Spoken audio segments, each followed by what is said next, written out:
트럼프가 2017년 3월에 파리기후 협약을 탈퇴하기 이전이죠. 물론 이제 대선 때부터 파리기후 협약 이제 탈퇴하겠다 이런 얘기를 이제 했죠. 음모론에 이제 사로잡혔던 겁니다, 트럼프가. 그래서 석탄 화력 발전소 문 닫는 청정 전력 계획을 폐지합니다. 그러니까 석탄 화력 발전소가 미국에 뭐 많이 있으면은 그것을 폐지하기로 했는데, 그리고 다른 그 청정 전력 계획을 수립했거든요, 오바마 정부에서. 이것들을 폐지했다는 거죠. 결국 뭐 하겠다는 거예요? 석탄을 계속 떼겠다 라는 거죠. 그 다음에 국유지 내 석탄 채굴을 다시 허용하고, 그러니까 파리 기후 협약 전에 이런 일을 했다는 거죠. 그 다음에 6월에 파리 기후 협약을 탈퇴하고요. 그 다음에 2008년 7월, 그러니까 몇 달 안 됐죠.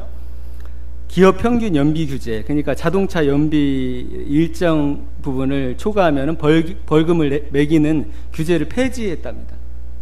그러니까 결국은 뭡니까? 그 이산화탄소 때문에 지구가 더워지는 게 아니야 라는 믿음에, 확실한 믿음을 가지고 있는 겁니다, 이 사람. 그 다음에 석탄 화력 발전소 이산화탄소 온실가스 배출량 제한 기준을 폐지했습니다. 그러니까 마음대로 어떻게 하면 돼요? 마음대로 이산화탄소를 배출하도록 규제 자체를 없애버린 거죠. 그 다음에 더 큰 문제가 이겁니다. 에너지 기업들의 메탄가스 배출 점검 규제 완화, 메탄가스 소각 금지 규제 완화. 이 메탄가스는요, 이산화탄소의 20배 정도의 이 해를 끼친다고 합니다, 기후 온난화에. 그래서 이 메탄가스를 갖다가 소각하는 것은 상당히 큰 문제라고 합니다. 근데 이것들도 규제를 완화했다. 그러니까 이 트럼프가 행하고 있는 것을 보면은 지금 이 과학자들의 말을 전혀 안 믿는 겁니다. 그리고 신주가 뭐냐? 지금 잘 살고 보자 라는 겁니다. 지금 잘 살고 보자. 그래서 이제 발생할 일들이, 우리가 아까 셋째 인해 시대를 말한 그 시대로 누가 빗장의 문을 열고 있냐? 트럼프가 아주 환하게 열고 있다는 것이죠. 물론 그것이 지켜진다 하더라도, 파리기후협약이 지켜진다 하더라도 상승 온도를 그렇게 인류가 급격하게 내릴 수가 없습니다. 이미 배출한 그런 것 때문에. 그래서 2017년에 연말이죠. 연말에 트럼프가 이 지구 온난화에 대해서 트윗에다가 이제 조롱하는 말을 이렇게 올렸다고 합니다. 그러니까 뭐라고 했냐면, 너무 날씨가 추우니까 동부는 새해 전야에 가장 큰 추위를 기록할 수 있다면서, 아마 우리는 그 좋고 오래된 지구 온난화를 조금 이용할 수 있을 것이다. 그러니까 다른 나라도 아니고 우리나라가 이를 보호하기 위해 수십억 달러를, 수조 달러를 지불하려고 했다. 이건 그러니까 녹색 기금을 얘기하는 겁니다. 개발도상국을 위해서. 따뜻하게 입으세요. 그러니까 기후 온난화를 뭐 하는 거예요? 지금 조롱하는 겁니다. 지구 온난화가 이렇게 심각한데 왜 이렇게 춥냐는 거죠. 그러니까 따뜻하게 입으세요, 이 얘기를 하는 겁니다. 그런데 트럼프가 올 여름을 겪으면서 생각이 어떻게 돼 있을지 모르겠어요.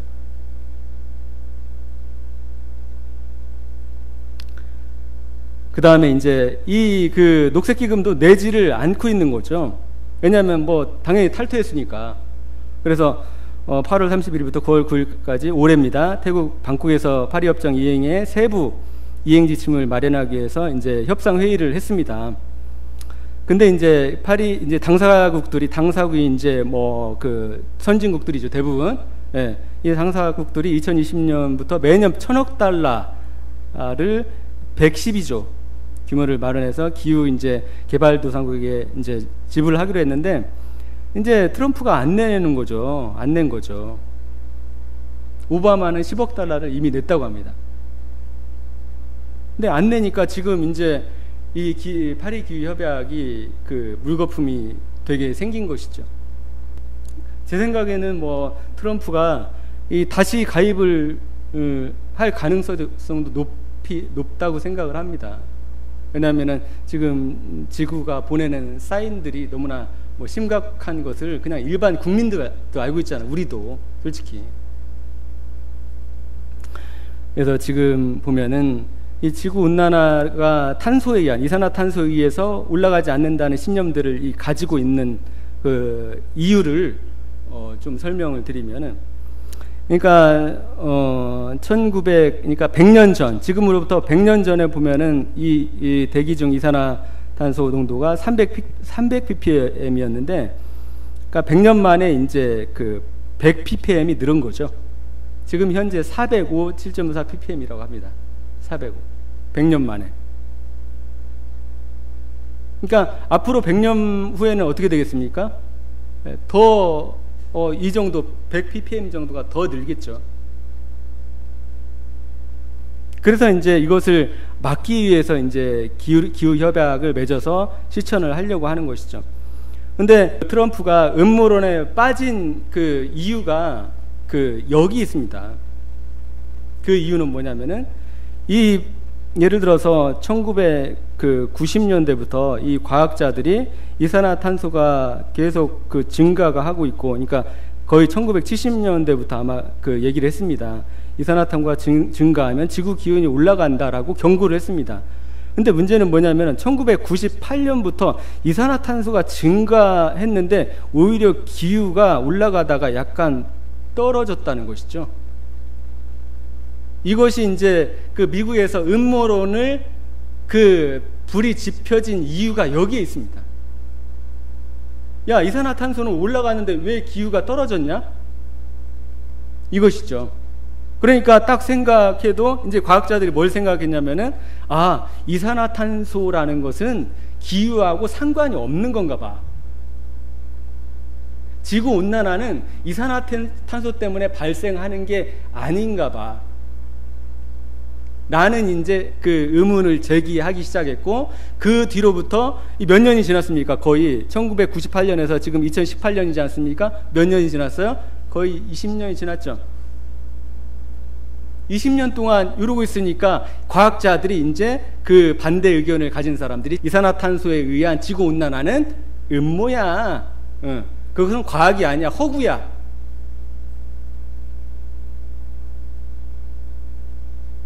라고 이제 생각을 하게 된 겁니다. 그리고 많은 과학자들이 거기에 대한 책을 쓰게 된 겁니다. 지구온난화는 거짓말이다. 그리고 이산화탄소로 인해서 지구가 따뜻해진다는 것은 과학적으로 입증되지 않은 이론이다 라는 것을 이제 책을 쓰게 된 거고, 그 다음에 언론에 이제 나오게 된 거고, 그러다 보니까 많은 과학자들, 미국에 있는 많은 과학자들, 전 세계에 있는 많은 과학자들이 그것에 대해서 이제 지지를 하게 된 것입니다. 그래서 이 사람들이 이제 가지고 있는 생각이 무엇이냐면은 이겁니다. 이 지구에 소빙하기가 있었습니다. 예를 들어서 1683년, 그 다음에 1860년. 이때 보면은 이 영국의 이 템즈강 있지 않습니까? 이 템즈강이 꽁꽁 얼어가지고 이렇게 그 위에서 노는 장면들이 이렇게 나옵니다. 여기도 마찬가지입니다. 이런 그림들이 상당히 많이 있습니다. 인터넷에 찾아보면은. 소빙하기 하고서 소빙하기만 치고 이미지만 구글에서 검색을 해도 이런 그림이 많이 있습니다. 하지만은 지금 이 시대에는 템즈강이 안 옵니다. 그래서 사람들이 생각했던 게 무엇이냐면은, 이렇게 지구는 1500년대 이전에 온난화가 있었고, 그 다음에 소빙하기를 거쳐서 지금은 다시 온난화로 들어가는 그런 시점이야 라고 생각을 하고 있는 것입니다. 근데 그것을 그래서 이해를 못한 그것에 이제 트릭에 걸린 거죠. 이 많은 과학자들이. 트럼프도 마찬가지고요. 그러니까 이 소빙하기가 무엇으로부터 발생한 것이냐, 태양의 흑점으로 인해서 발생한 것이다, 아니면 화산 폭발로 인해서 발생한 것이다라고 설들이 많습니다. 그러니까 제가 이렇게 기후온난화에 대해서 이렇게 찾아보니까 사람들이 과학이라고 하지만 이 지구에 대해서 이게 제대로 사람들이 이 지구에 대해서 많이 알고 있는 것 같지만 실상은 많이 모르더라. 이 지구에 대해서 얼마나 알겠어요, 사람. 그래서 이 당시에 소빙하기가 왜 있었는지를 공식적으로 이제 해명하는 자료를 이제 찾기가 힘들었던 것이죠. 그것을 이제 과학자들이 이제 발견을 이제 하기 시작한 거죠. 그러니까 그림 속에서 이것들을 발견한 것입니다. 예를 들어서 1550년 이전에 영국이나 기타 유럽의 이 그림들을 보면은 하늘이 청명했다는 거죠, 하늘이. 근데 1550년부터 1850년까지 이 그림들을 보면은 이 70%에서 80%의 그림이 전부 다 어둡고 흐리었다는 것이죠. 아니면 얼음이 얼던가. 그러니까 이 300년 동안에 이 소빙하기를 어떻게 설명할 거냐에 대해서 많은 과학자들이 혼란을 겪고, 그 다음에 그래서 지구 음모론이라는 것이 생긴 것입니다.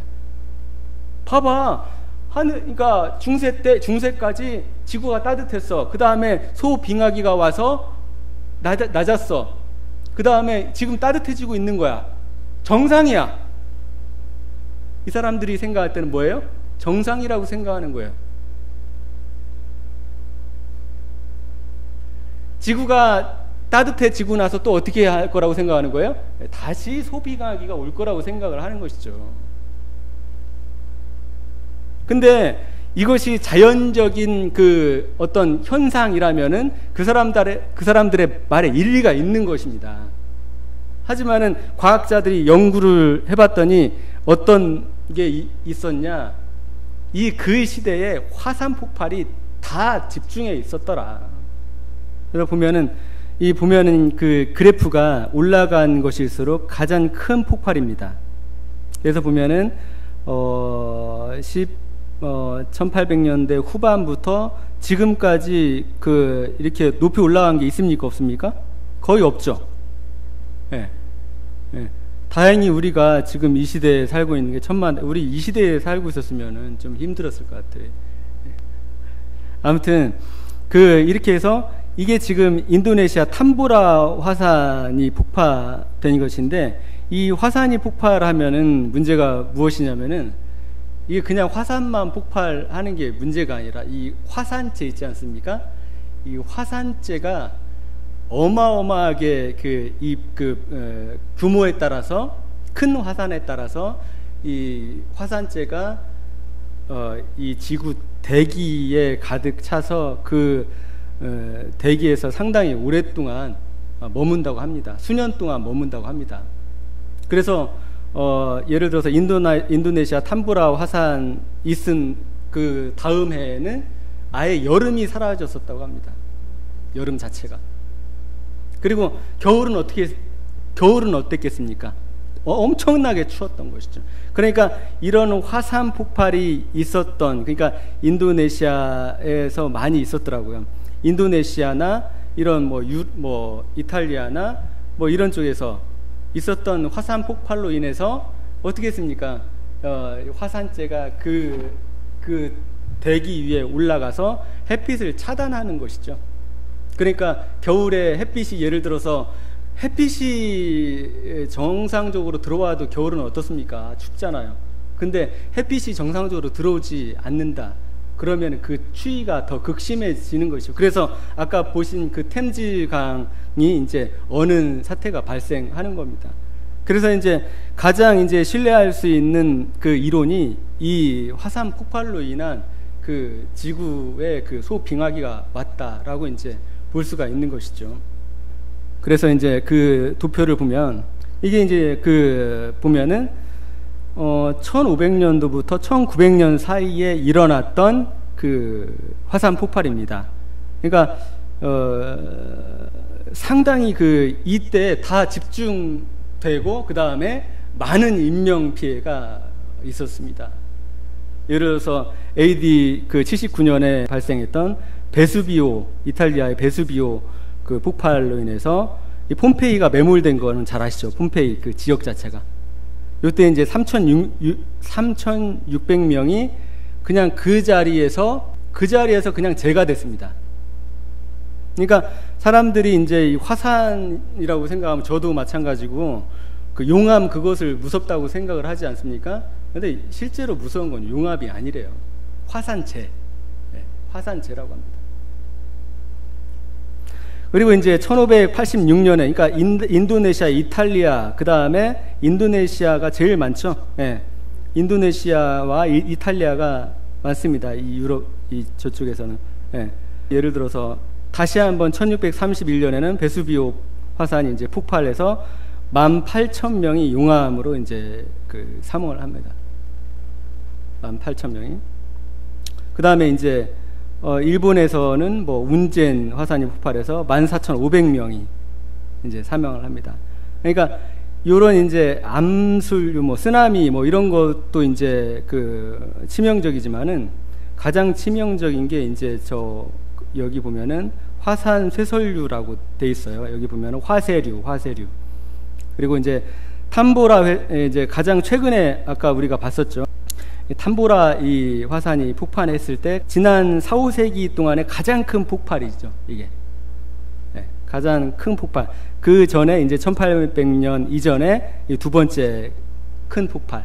그러니까 이런 큰 폭발이 일어나게 되면은 지구 대기를 이 화산재가 가두고서 수년 혹은 수십 년 동안 그것이 쉽게 거쳐지지가 않는다는 게 문제입니다. 그래서 이 탐보라 화산이 발생했을 때 화쇄류로만 이 12,000명이 사망합니다. 화쇄류라는 것은 연기, 우리가 보면 그냥 연기같이 보입니다. 연기같이. 그 다음에 1883년에 이제 쓰나미로 36,000명, 인도네시아에서. 인도네시아가 어떤 우리가 판구조론이라고 하잖아요. 그래서 많은 그 지각들이, 판들이 모여있는 곳이라고 합니다. 일본도 마찬가지고요, 대표적으로. 그래서 일본, 인도네시아가 이 화산 폭발이 많다고 합니다. 이런 식으로 화산 폭발이 이때 대규모로 집중이 돼 있었다는 것이죠. 그래서 이탈리아 이런 데서 폭발했을 때 아마 어떤 현상이 발생했겠습니까? 영국의 그 사진들이, 그때 아마 그 영국의 얼음들이 그때 겨울에 얼었을 것입니다.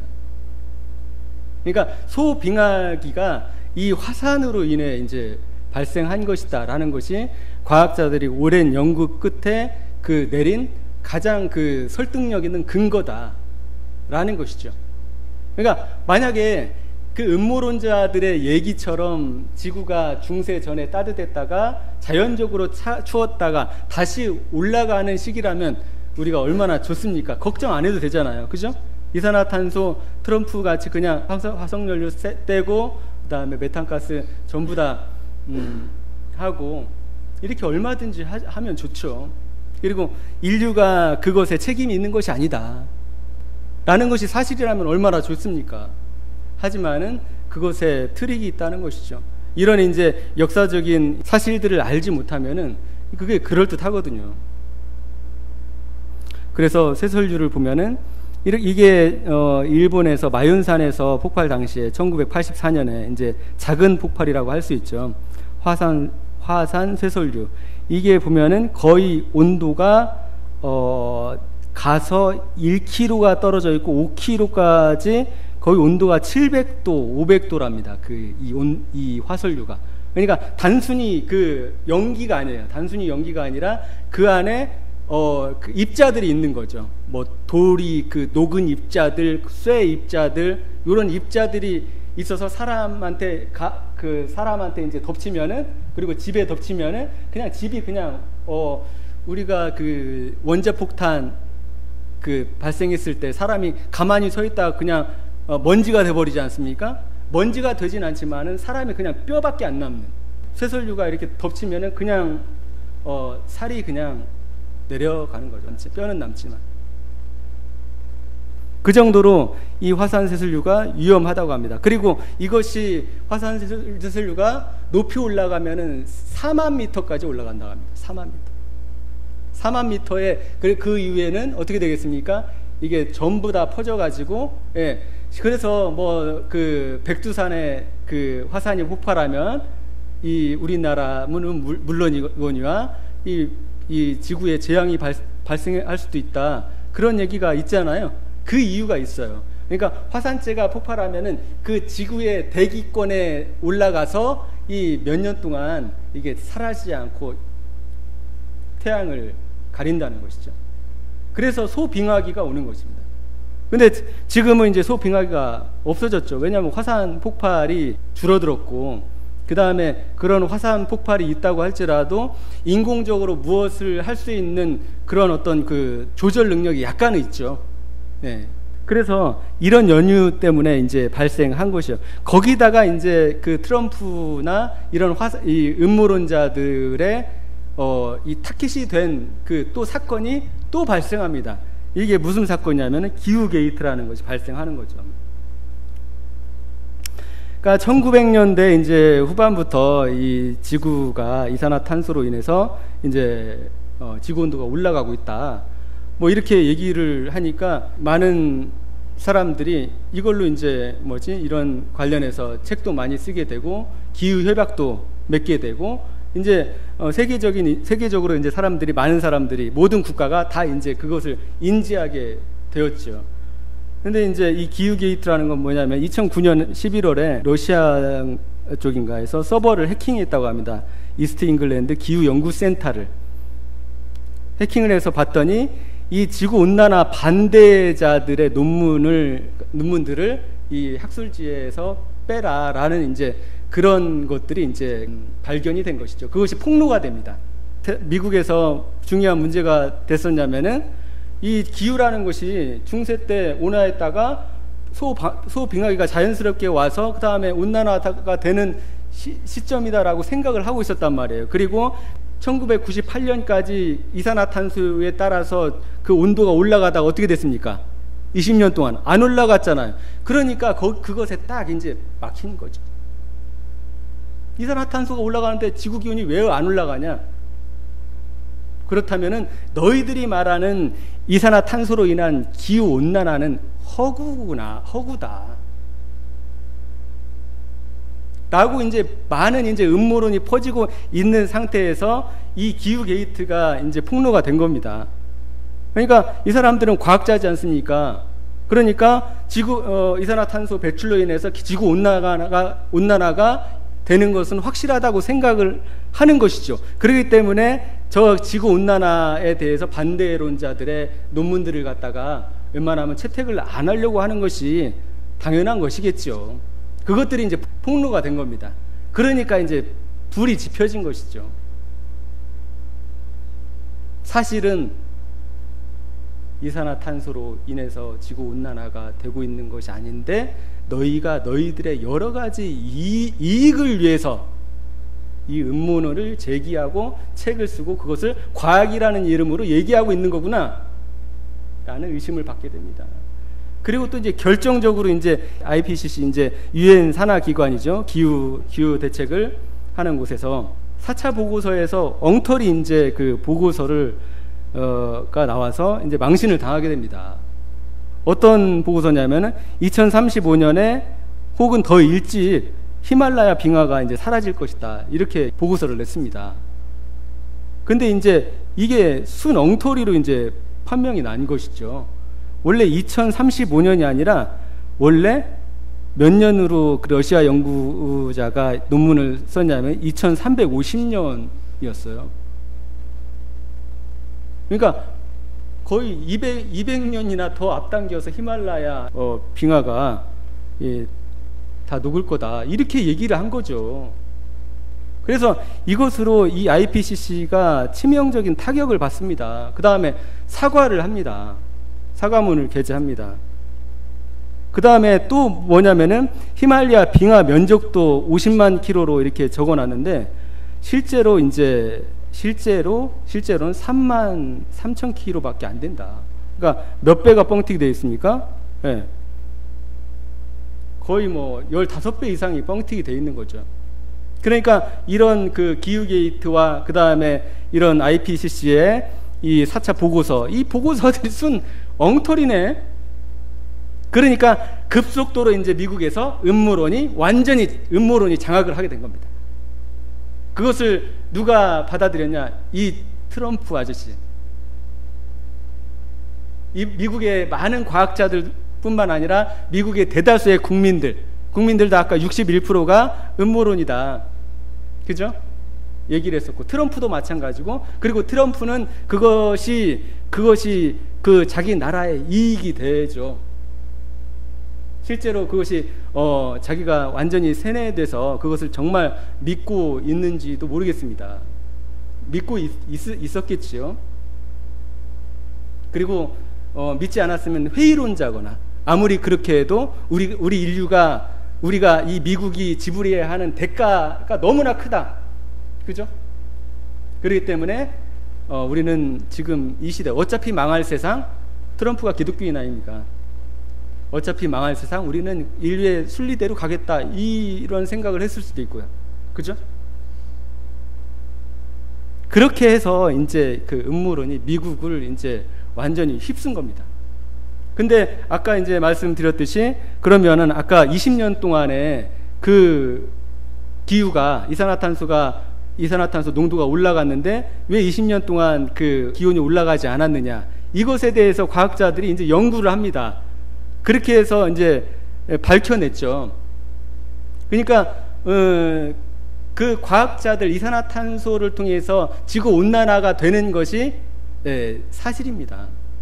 맞는 거예요. 그래서 그 과학자들의 그것들이 이 뉴스에 소개됩니다. 잠깐 두 개를 보겠습니다. 세기 말에 빠르게 진행되던 지구온난화가 잠시 주춤했던 시기가 있었습니다. 이때를 지구온난화 휴식기라고 부르는데요. 대기에 있어야 할 많은 열들은 인도양에 쌓여 있었던 것으로 밝혀졌습니다. 김재훈 기자입니다. 산업화 이후 가파르게 오르던 전지구 기온이 1998년 무렵 갑자기 둔화됐습니다. 대기를 데우는 온실가스는 계속 증가하고 있었지만 정작 온도 상승이 주춤해버린 것입니다. 이를 두고 일부에서는 지구온난화가 거짓이 아니냐라는 주장까지 나왔습니다. 학계에서는 대기에 있어야 할 열들이 어디로 갔는지 밝혀내는 것이 큰 과제로 떠올랐습니다. 2013년 일본 연구진이 태평양의 수온이 낮아지는 현상, 즉 라니냐에 의해 태평양의 많은 열이 흡수됐다고 주장했습니다. 그러나 실제로 관측해본 결과 같은 시기에 태평양의 열 용량은 오히려 감소한 것으로 나타났습니다. 난간에 부딪힌 문제는 미 해양대기청의 이상기 박사가 지난 18일 네이처 지오사이언스의 연구 결과를 발표하며 풀어냈습니다. 태평양에서 흡수된 열이 인도네시아 해협을 통해 인도양으로 이동한 것을 수치 실험으로 밝혀낸 것입니다. 특히 이 기간 전 세계 바다에서 흡수한 열의 70%가 인도양에 축적된 것으로 나타났습니다. 인도양이 전체 바다 면적의 12% 정도임을 미루어 볼 때 엄청난 열이 인도양으로 모인 것입니다. 연구진은 온도와 염분에 의해 이동하는 열염 순환을 따라 많은 열들이 대서양으로 운반될 수 있다고 말했습니다. 그 결과로 대서양에서는 허리케인이 더욱 강해지고 북극의 해빙이 빠르게 감소할 수 있다고 우려했습니다. 연합뉴스TV 김재훈입니다. 한 가지 더 보겠습니다. 온실가스가 해마다 최고치를 경신하고 있지만 생각보다 기온 상승은 크지 않았는데요. 10년 정도 온난화 휴지기가 지속되다가 이 휴지기가 끝나면 본격적으로 온난화가 시작될 거란 경고가 나왔습니다. 이정훈 기자입니다. 한반도의 온실가스를 관측하는 안면도 기후변화 감시소입니다. 대표적 온실가스인 이산화탄소의 농도가 2년 전 400ppm을 넘어섰고 지난해 또다시 최고치를 갈아치웠습니다. 세계적으로도 비슷한 추세입니다. 온실가스가 급증하면 그만큼 지구가 더워져 온도가 올라가는 게 그간의 정설이었습니다. 하지만 지난 15년 동안 지구의 기온은 예상보다 크게 오르지 않았습니다. 이른바 온난화 휴지기. 무슨 이유 때문일까? 과학계에 풀리지 않는 수수께끼에 대한 실마리가 최근 나왔습니다. 미국과 중국을 포함한 국제연구진은 약 30년 주기로 바뀌는 대서양의 흐름을 주목했습니다. 현재는 대서양의 흐름이 대기 중의 열을 바다로 끌어들여 바닷속에 갇히도록 만들고 있다는 겁니다. 그런데 이번 주기가 끝나는 10여 년 뒤에는 얕은 바다에 열기가 쌓이면서 대기 중 열을 흡수할 수 없다고 주장합니다.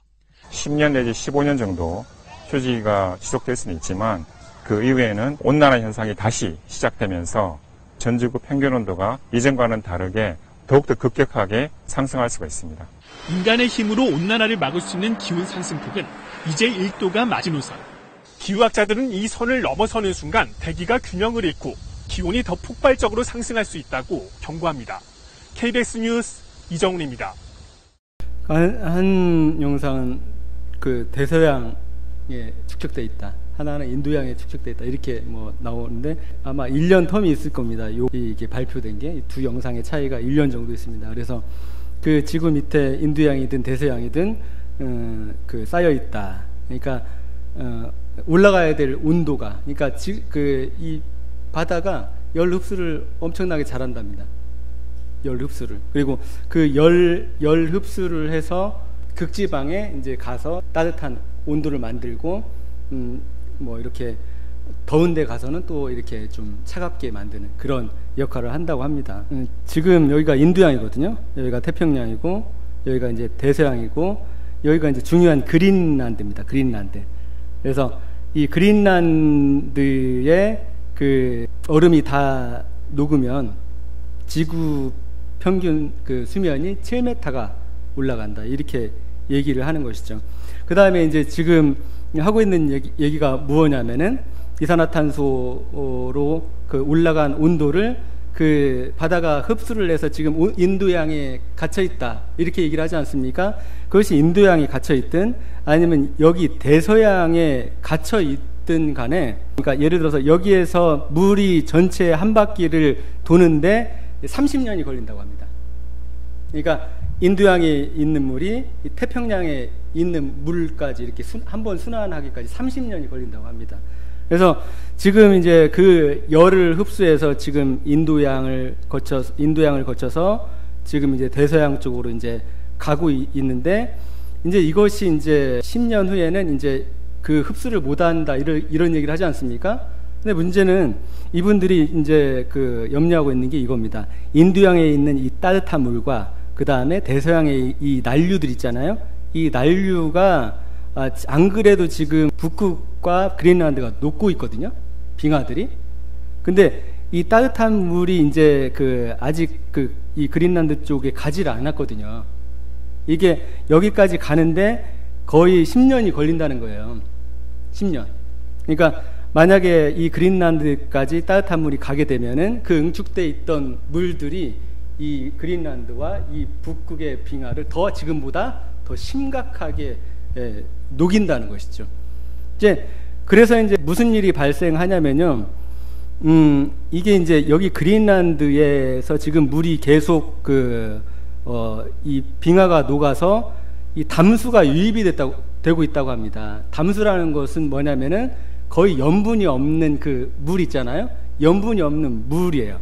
그러니까 이 담수가 이 유입이 되면 무엇이 발생하냐면은 여기 보면은 이 심층 대순환이라고 하지 않습니까? 이 따뜻한 물이 이 그린란드 이 북쪽에 가서 뭐를 발생시키냐면은 차가워지면서 이 물을 증발시키고, 그 다음에 염분이 이제 그 물이 쫄아들면 어떻게 됩니까? 염분이 강해지죠. 밀도가 높아져서 밑으로 가라앉는답니다. 그 힘으로, 그러니까 열과 그 다음에 염분의 힘으로 열염 순환이라고 그래요. 그래서 열과 염분의 그 힘으로 이렇게 순환된다고 합니다. 30년 동안 이렇게 한 번 도는데 30년이 걸린대요. 근데 문제는 이 열염 순환이 염도가 약해지면은 정상적으로 작동을 안 한답니다. 그러니까 그린란드를 왜 지금 우려를 하고 있냐면은 여기 그린란드가 녹게 되면은 여기 있는 염도가 지금도 낮다고 합니다. 다른 곳에 비해서. 왜냐하면 지금도 계속 빙하가 녹아서 담수가 이제 유입이 돼서, 왜냐하면은 그 밀도가 높아지면 이 밑으로 내려가질 않거든요. 그러니까 이 물들이 차가워지면서 염분이 응축되면서 밑으로 가는 힘으로, 그러니까 엄청난 힘으로 이것이 천천히 심층 아래 수백 메타 아니면 수천 메타까지 내려가서 도는 거거든요. 근데 그것이 이제 중지된다는 것이죠. 그러면 이제 문제가 뭐가 발생하냐면은 나중에는 그린란드의 빙하가 계속 이제 녹게 되면은 열염 순환이, 그러니까 이 물의 흐름이 끊긴다는 거죠. 그럼 어떤 일이 발생하냐면은 더운 데는 너무 덥고, 왜냐하면은 이것이 그러니까 온도를 갖다가 받아서, 바닷물이 온도를 받아서 이렇게 차가운 곳에 가서, 여기 그린란드 북쪽이지 않습니까? 차가운 곳에 가서 식히고, 그 다음에 식힌 물이 다시 와서 남극 쪽을 지나서 이렇게 다시 태평양에 와가지고 이렇게 대기 온도를 이렇게 조절을 해주는 겁니다. 그러니까 추운 곳은 좀 따뜻하게, 그 다음에 따뜻한 곳은 이 열을 식히는 것이죠, 바닷물이. 근데 이 열염순환이 이제 중지가 되면은 추운 곳은 너무나 춥고, 이제 더운 곳은 이제, 왜냐하면은 이 바닷물이 이 온도를 식혀줘야 되는데, 극지방에 가서 식혀서 와야 되는데, 식혀주를 뭐라면 극지방이나 아니면 이 적도에 사는 사람들 있지 않습니까? 이 열이 그대로 존재하게 된다는 것이죠. 그래서 많은 과학자들이 그것을 염려를 하고 있습니다. 그래서 이걸 보시면 1도, 그러니까 뭐 1도, 지금 거의 1도 올라가 있는 상황이니까요. 이제 1도부터 뭐 5도 이상까지 이제 어떤 일이 발생하는지에 대해서 대략적으로 이제 적어놓은 것이죠. 근데 여기서 보면은 급격한 변화, 여기가 이제 중요한데, 대서양의 열 염분 순환이 지금 약해지고 있습니다. 근데 이제 아마 아까 그 대서양과 인도양에 있던 열기의 물들이 이제 북쪽으로 가게 되면은 대서양 그린란드 북극에 있는 물들이 훨씬 더 강력하게 녹겠죠. 그러면은 이 열염 순환이 더 이제 줄겠죠. 그러면서 여기서 하는 얘기가 이겁니다. 그러니까 이것을 예측을 할 수가 없어요. 그것으로 말미암아 발생하는 이 기후 변화가 어떨 것이라는 것을 예측을 못해요. 그리고 얼마나 빨리 그것이 녹을 것이라는 것을 모른다는 겁니다. 보면은 그린란드 빙상이 녹기 시작하여 해수면이 상승이 최종 7m까지 상승한다. 네. 이것을 여기 보면은 1도시, 2도시 이렇게 구분을 안 해놨죠. 왜냐하면 이게 언제 어떻게 통계를 낼 수가 없기 때문에 그러는 겁니다. 이건 바닷물에 의해서 지구의 어떤 이산화탄소, 이거는 우리가 대기로 측정하는 거잖아요. 대기로.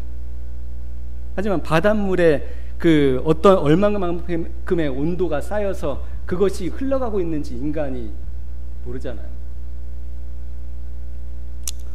그래서 대기 순환과 급격한 변화가 발생할 위협 상승, 서남극 빙상의 붕괴 위험 상승, 대서양의 열염분 순환이 완전히 붕괴될 위험 상승, 이런 식으로 이제 온도가 높아가면 갈수록 이렇게 된다는 거죠. 그러면은 이제 어떻게 되냐? 이제 열염 순환이 이제 중단이 되고 그 다음에 느려지게 되면은 더운 지역에서는 이제 기상이변이 불규칙하게,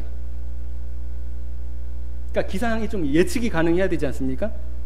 근데 예측이 불가능한 기상들이 발생한다는 것이죠. 그러면은 무엇이 발생하느냐? 뭐 예를 들어서 이거죠. 뭐 우리가 오늘 밀과 보리에 대해서 얘기를 했는데, 지금 보면은 땅덩어리 넓은 나라들이 곡물 생산을 거의 다 차지를 하고 있습니다. 그러니까 유럽이 제일 예를 들어서 밀 생산량 같은 경우요, 유럽이 제일 많고요. 그다음에 중국, 그러니까 땅덩어리 큰 순서대로입니다. 근데 올해 같은 경우에 러시아 보세요. 작년 대비 2017년 대비 21%가 줄었죠. 그러니까 이 곡식이 왜 중요하냐면요, 그러니까 아까 올리브유나 포도주 같은 거는 안 먹어도 살 수 있습니다.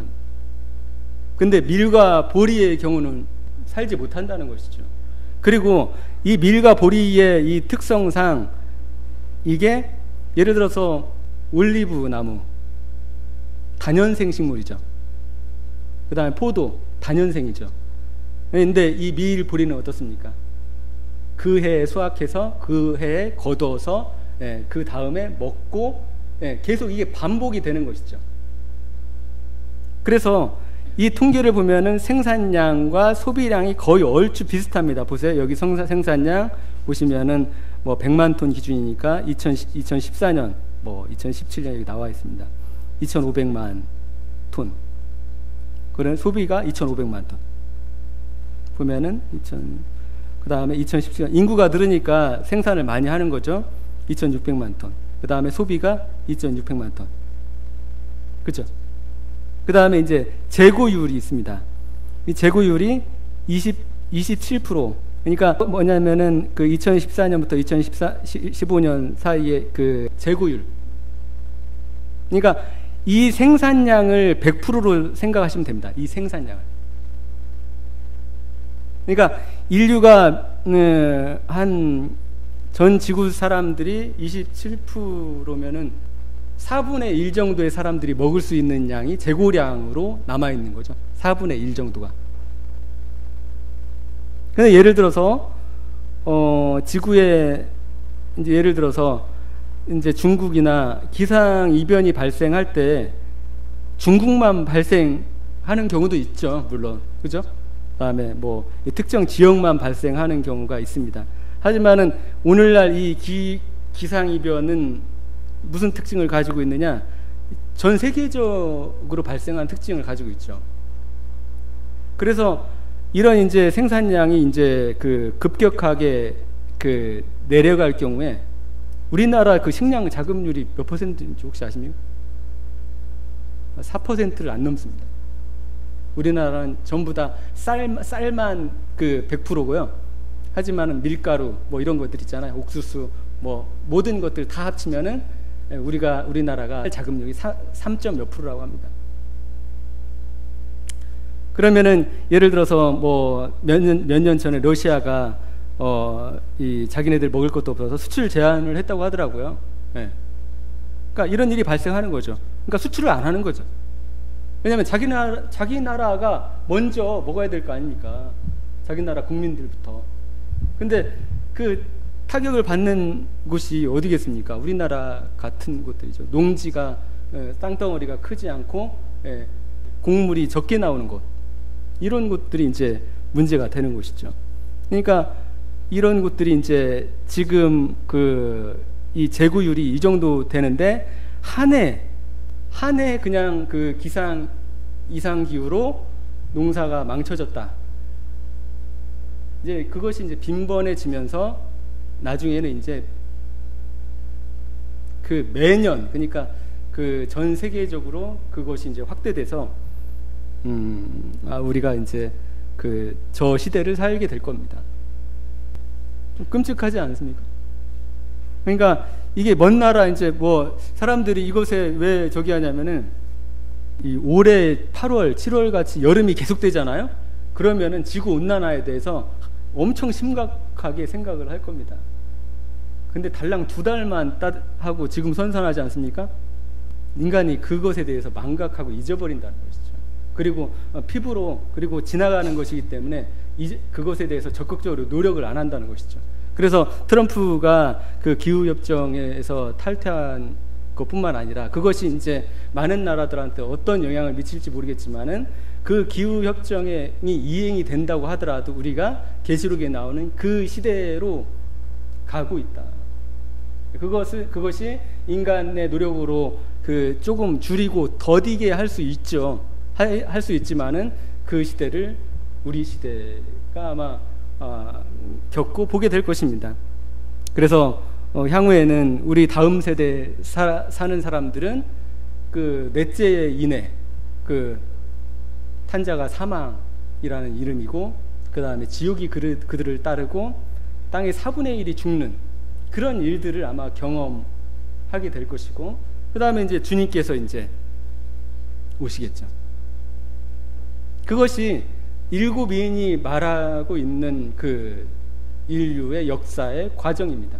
그래서 우리가 셋째 인의 시대에 살고 있다는 것이 명백합니다.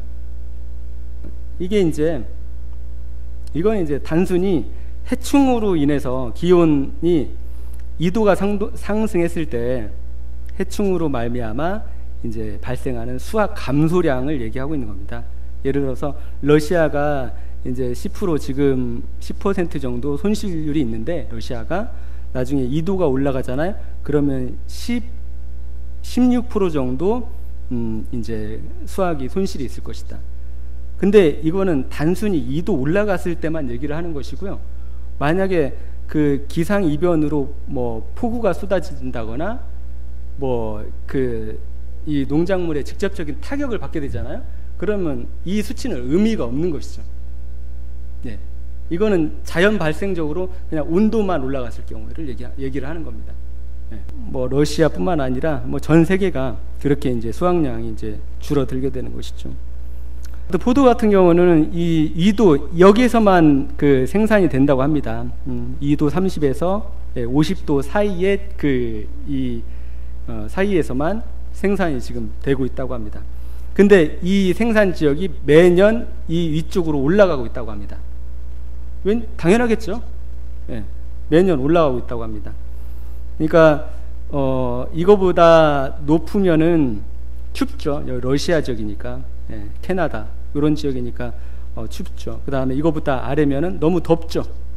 그 다음에 너무 더워서 안 되는 거죠. 포도 농사가. 그래서 이제 요 지역만 되는데, 그래서 이제 그 어디냐, 프랑스 지역이 그 포도를 많이 생산을 하더라고요. 프랑스 그 포도 농장들이 지금 영국으로 대거 이동을 하고 있답니다. 그러니까 이 러시아나 이 날씨 추운 지역들, 그러니까 이 그린란드는 지구 온난화를 아주 지금 좋은 혜택으로 누리고 있답니다. 왜냐하면 그전에는 너무 추워가지고 여러 가지 작물이나 그 다음에 그 가축을 기를 수가 없었는데, 지금은 조금 많이 따뜻해졌으니까 여러 가지 것들을 할 수 있으니까 그린란드 같은 경우에 자기네들은 기후온난화를 자연적인 현상이라고 이해를 하고 있더라고요. 자연적인 현상. 네. 아까 그 음모론자들이 얘기하는 것처럼 어차피 그 그린란드에서도 300년 동안 빙하기가 있었고 지금 따뜻해지는 시점이기 때문에 언젠가는 몇백 년 후에 또 빙하기가 올 거다, 이렇게 생각을 하고 있는 거예요. 네. 그래서 이것이 이제 점점 위로 올라가는 거예요. 그러니까 1년에 35kg, 40kg가 위로 올라간답니다. 1년에. 그러니까 이 포도 재배 지역들이 계속 이제 북쪽으로 올라가는 거죠. 왜냐하면 그만큼 기온이 높아지고 있다는 것이죠. 보시면은, 그래서 2013년에 이제 UC 캘리포니아 지구과학과 여기서 발표한 것에 따르면은 50년 뒤에는 프랑스, 이탈리아, 스페인 와인 상지의 5분의 4가 불가능한 기후로 바뀐다. 그렇죠? 지금 여기 다 모여 있지 않습니까? 그렇죠? 여기 이쪽에 다 모여 있잖아요, 거의. 그 다음에 이쪽에서 이제 계속 위쪽으로 올라간다는 거죠. 그 다음에 2030년까지 생산량이 현재보다 25%가량 줄 것이다. 그러니까 이 셋째인에서 그 포도와 올리브유를 얘기하는 것은 어느 정도의 기후에 대한 것을 얘기를 하고 있는 겁니다. 그러니까 포도라는 것은 어차피 극지방으로 올라가면서 재배를 할 수 있잖아, 그렇죠? 다년생 식물이고 하기 때문에 올리브도 마찬가지고 더운 데서 뭐 자라는 것이니까 올리브 같은 경우에.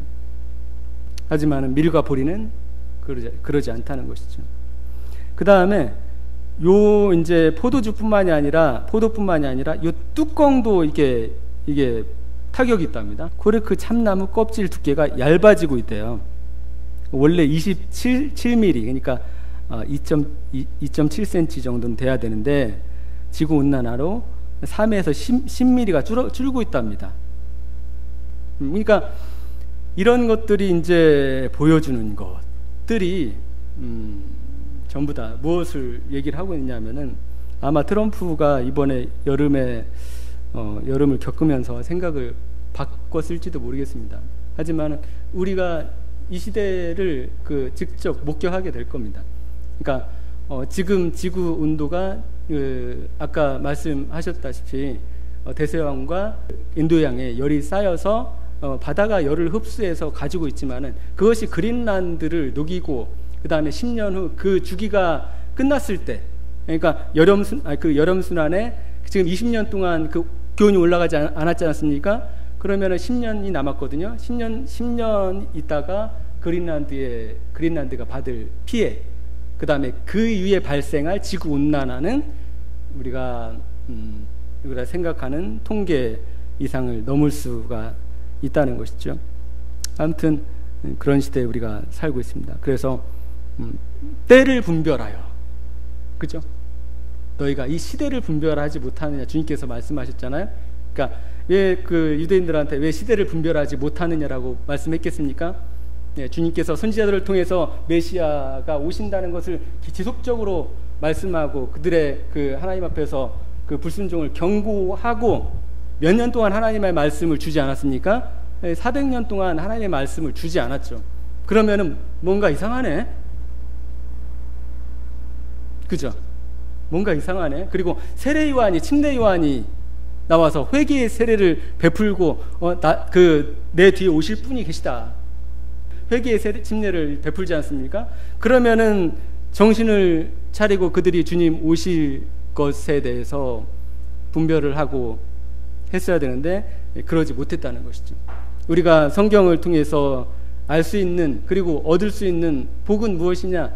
이런 그 하나님의 말씀이 그 있는 그대로 성취될 때 우리가 하나님의 말씀에 대한 신뢰, 그 다음에 확신, 이것과 그 다음에 우리가 앞으로 있어야 될 일들에 대해서 지혜롭게 우리가 인생을 어떻게 살아야 할 것인가, 인생의 목적을 무엇에 두고 살아야 될 것인가. 준본연이 이 땅을 무엇이라고 표현했습니까? 장망성, 그죠? 장차 망할 성. 왜냐하면은 이 땅이 그 장차 망할 것이기 때문에 그렇죠.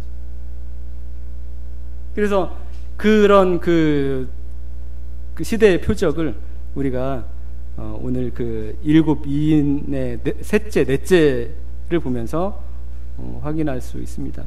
우리가 이 말씀 한 구절 보면은 이게 있습니다. 계시록 7장 15절에 의미심장한 말씀이 있습니다.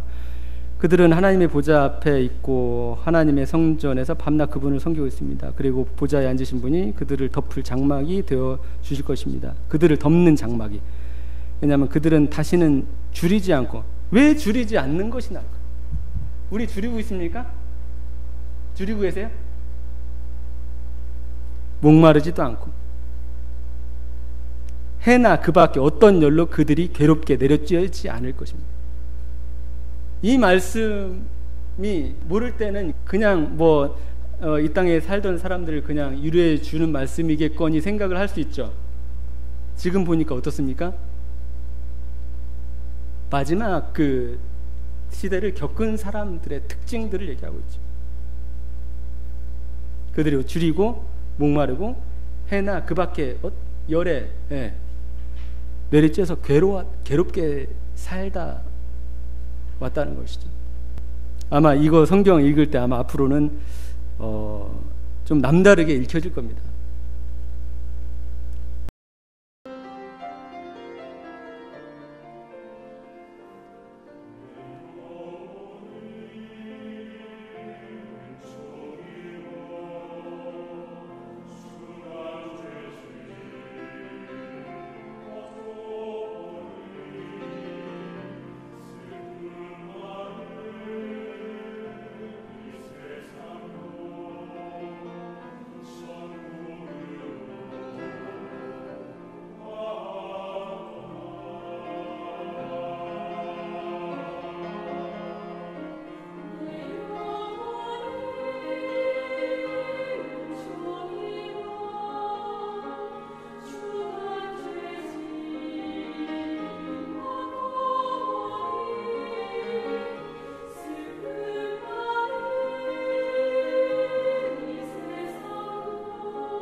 Alleluia.